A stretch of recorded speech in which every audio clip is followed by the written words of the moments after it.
Oke. Ini langsung aja ya, Kak. Oke. Oke ya. Sebelumnya, perkenalkan, nama saya Arnata Sedatwa Sulamia. Saya perwakilan dari kelompok 5.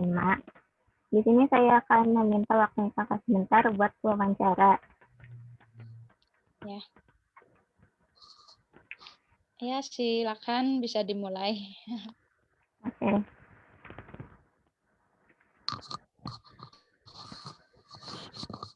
Pertanyaan pertama, menurut Kakak, mengapa mata pelajaran bahasa Inggris perlu diterapkan di SD? Kalau alasan kenapa perlunya ya karena bahasa Inggris itu bahasa internasional ya. Apalagi di zaman sekarang itu bahasa Inggris itu udah kayak suatu kebutuhan gitu. Nah, untuk yang selanjutnya itu kan bahasa Inggris kan diperlukan kayak buat kerjaan atau pendidikan lebih lanjut. Tapi kita tuh perlu memperkenalkannya itu sejak dini karena sebenarnya itu kalau menurut saya kalau anak sejak dini itu bahasa Inggris sudah dikenalkan, maka ke depannya itu akan mempermudah gitu. Jadi nanti tinggal tingkatannya mungkin berbeda, tapi kalau dia dasarnya kayak di sejak sederhana, itu insya Allah nanti ketika SMP, SMA, ataupun kuliah bahasa Inggris itu bukan lagi hal yang sulit karena mereka sudah terbiasa mengenal bahasa Inggris dari SD. Itu aja sih. Menurut Iya. Kakak, biasanya Kakak menggunakan media apa dalam melakukan pembelajaran? Apa? Biasanya Kakak menggunakan media apa dalam melakukan pembelajaran? Paling sering itu media audiovisual. Paling sering. Karena audiovisual itu pertama dia mudah ya, kita bisa cari sumbernya dari YouTube, terus atau media-media gambar. Tapi kalau udah audiovisual itu kan dia ada suaranya juga, karena khawatir kan kita juga salah pengucapan ya. Jadi paling sering itu sih media audiovisual. Biasanya dalam melakukan pembelajaran, masalah apa yang menjadi kendala yang dihadapi? Masalahnya itu karena anak-anak nggak terbiasa ya, anak-anak nggak terbiasa bahasa Inggris, jadi kayak kayaknya tuh Maaf ya Kak, sinyalnya. ya nggak apa-apa, nyantai aja. Kita lanjut ya Kak. Oke. Oke. Terus, apakah selama ini ada siswa yang mengalami kesulitan dalam hal pronunciation atau pelafalan, kosakata dan grammar, dan bagaimana cara penanganannya Kak? Kalau pelafalan paling sering itu di pelafalannya sih. Yang paling sering susah gitu ya, kendalaan itu kayaknya tuh susah banget ngucapin kosakata bahasa Inggris itu.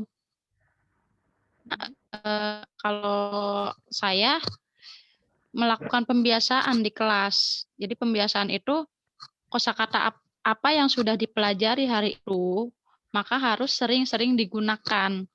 Jadi ketika kita mempelajari, misalnya bab yang dipelajari adalah tentang alat-alat di dalam tas sekolah, nah, buku, pensil, kan kosakatanya sudah kita perkenalkan, udah diajarkan, mereka udah tahu cara mengucapkannya bagaimana. Kemudian yang dilakukan adalah pembiasaan.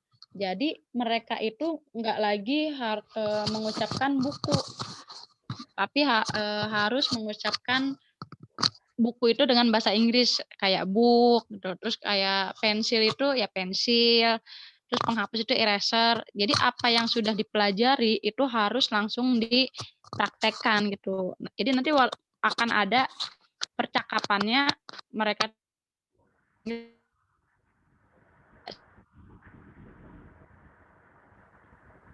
nih adalah emosi paling sering. Mereka itu bilangnya kan, aku minjem penghapus dong. Nah, untuk mengatasi kendala yang tadi masalah pelafalan kosakata, kan karena anak sering lupa juga ya. Nah, saya itu melakukan pembiasaan karena tadi kita udah belajar bahasa Inggris penghapus, maka sekarang anak-anak harus mengucapkan penghapus itu dengan kata eraser, bukan lagi penghapus. Kayak gitu sih. Itu pembiasaan-pembiasaan kecil. Jadi memudahkan anak juga buat secara nggak langsung mereka itu bakal hafal dengan sendirinya kosakata bahasa Inggris itu. Terus pengucapannya juga mereka jadi terbiasa. Tuh. Itu sih terkait kendala sama solusi yang sudah saya lakukan ya. Jadi dilakukan pembiasaan. Kalau kendala menangani siswa yang kurang rasa percaya diri, tapi dari segi hal tersebut sudah cukup bagus, bagaimana Kak? Nah ini kalau yang dari percaya dirinya sulit, perlu dorongan lebih ya, kitanya juga nggak bisa maksa, karena kalau ada anak yang semakin dipaksa ya makin nggak mau gitu. Biasanya terus dikasih dorongan-dorongan, motivasi-motivasi, ayo kita coba belajar sama-sama. Terus juga ditambah lagi dengan dukungan teman yang paling ini sih dukungan teman. Jadi kalau ada temannya yang udah mendukung, saling mendukung itu biasanya nanti akan tumbuh sedikit demi sedikit gitu rasa percaya dirinya walaupun nggak langsung kelihatan banget, tapi biasanya akan kelihatan dia kayak mulai mau mencoba gitu, mau mencoba itu. Jadi harus dari gurunya juga harus terus-menerus memberikan motivasi, terus dari teman-temannya juga kita harus mengatur suasana kelasnya itu yang suasana kelas yang kondusif gitu, yang nyaman, yang bikin anak itu merasa nggak apa-apa loh salah gitu loh, jangan sampai anak itu merasa takut salah gitu. Jadi harus menciptakan suasana kelas itu yang benar-benar kondusif sih. Nanti akan muncul itu rasa percaya dirinya anak dengan sendirinya biasanya. Oke. Yang terakhir, ada nggak sih Kak tips atau trik seperti menerapkan pelafalan kosakata atau melakukan storytelling dan mendengarkan lagu bahasa Inggris yang pernah diterapkan atau berjalan agar anak-anak mudah memahami bahasa Inggris? Oke, kalau tipsnya itu kalau ngajar gitu ya, kita jangan terlalu terpaku sama materi ajar atau buku paket lah ya. Jangan terlalu terpaku sama buku paket karena kalau di buku paket itu kan kelihatannya banyak banget materi yang anak harus bisa gitu, harus hafal, harus bisa ini, bisa itu. Nah, kalau tips dari saya sih biasanya ya kita lakuin aja secara pelan-pelan, kita ciptakan dulu tuh suasana kelasnya itu supaya suasana kelas yang nyaman, suasana kelas yang kondusif, yang dimana anak itu nggak merasa takut salah, terus anak teman-temannya juga saling mendukung. Nah, terus untuk materinya juga kita bisa walaupun kan kalau karena saya ngajarnya kelas rendah ya, kelas 2 SD, jadi kosakatanya itu ya kita kasih aja sedikit demi sedikit, nggak usah yang terlalu banyak-banyak yang berkaitan dengan